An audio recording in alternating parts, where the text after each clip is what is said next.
My name is Eric Francis, and this is Planet Waves Video. I'd like to talk to you about something personal today.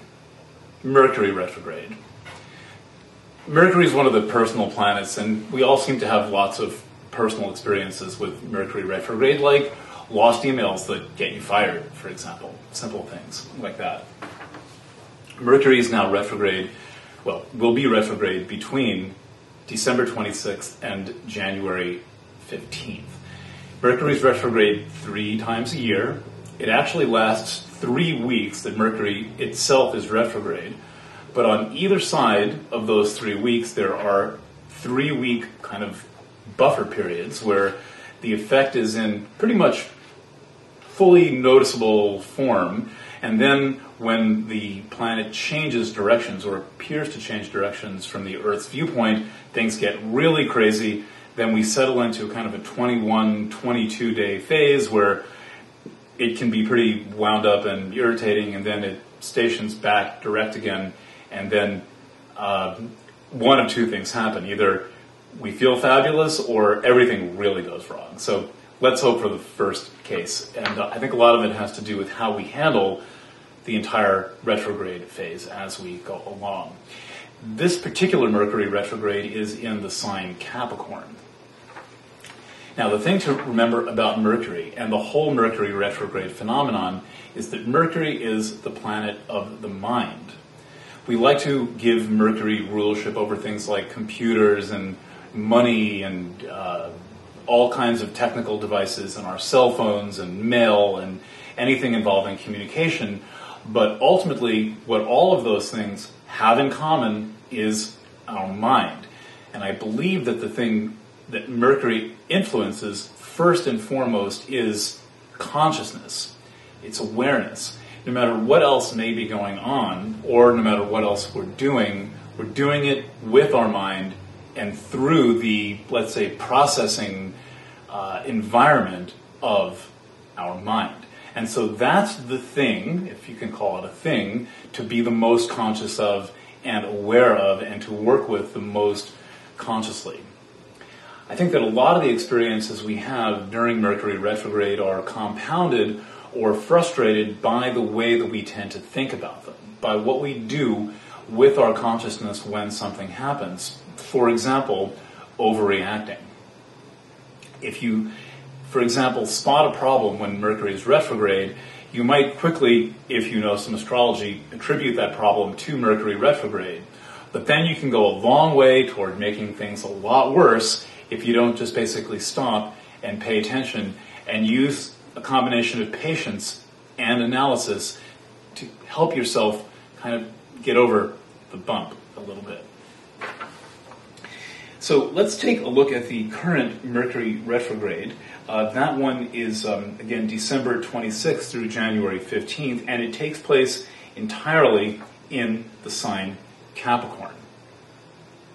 We have a lot going on in Capricorn during this phase. In fact, the sun is there for most or all of that period. I think it's going to go right till the end of the sun's run through Capricorn by about 3 or 4 days. Also, Venus will be in Capricorn, the North Node is in Capricorn, and Pluto is in Capricorn, and what that simply adds up to is a lot of Capricorn.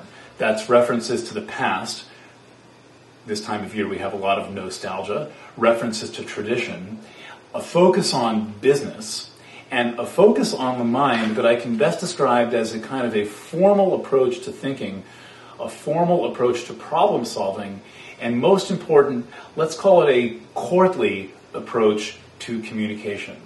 With Mercury in Capricorn, there's a calling to do things in a way that's a little bit old-fashioned. Maybe where you would email before, you can write a letter now.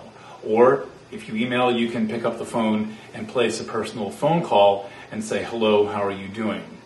Anything that takes us back to a prior way of doing things will be favored. It'll work a little bit better. And that will be particularly true in business environments where formality, I think, has a certain reward that in our sort of over-casual personal world these days, we lose the benefit of a bit of tradition. And one place where we can apply that, let's say, a little bit of healthy respect for authority and a slightly more conventional way of doing things is in a business environment, particularly when Mercury is in Capricorn.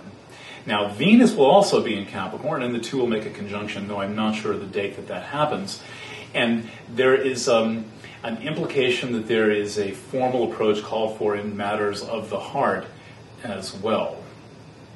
That being said, on the day Mercury goes retrograde, the Sun is in Capricorn in a conjunction with Pluto and Venus.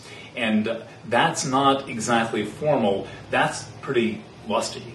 And it's lusty in a way that looks like it might perhaps offer some competition with previously established relationships. Now, anyone who's ever been in an established relationship knows that feeling. Well, you're in a relationship and things are going well enough in that relationship, but then someone else happens, someone appears on the radar, and then there's a bit of tension generally within yourself. Your partner might not notice, but you will notice, and you'll notice it in the form of guilt. What should I do? Oh my God, how is this happening? What's the implication if I act on this? Those are questions you will probably have to answer all by yourself, though of course you can have, if you have a partner, their assistance. But I would say this. We don't realize how boxed into our relationships we are. We don't realize that we are basically in contracts that don't leave a lot of room for experimentation or for living in any way outside the box. And so instead of just going into retreat when we feel a calling or notice someone beautiful or something enticing us to experiment a bit, often our response is to have a guilt trip and then pull back in and not expand or experiment at all. I would call for a different strategy during this Mercury retrograde plus Venus in Capricorn, which is to look at the agreements that we have and to make the discussion of those agreements more of an open conversation rather than being a secret deliberation that we have with ourselves.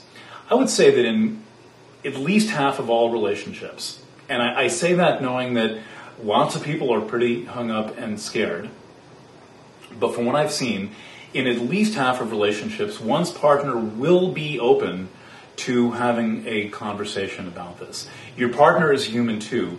They're noticing the beautiful people in the world as well.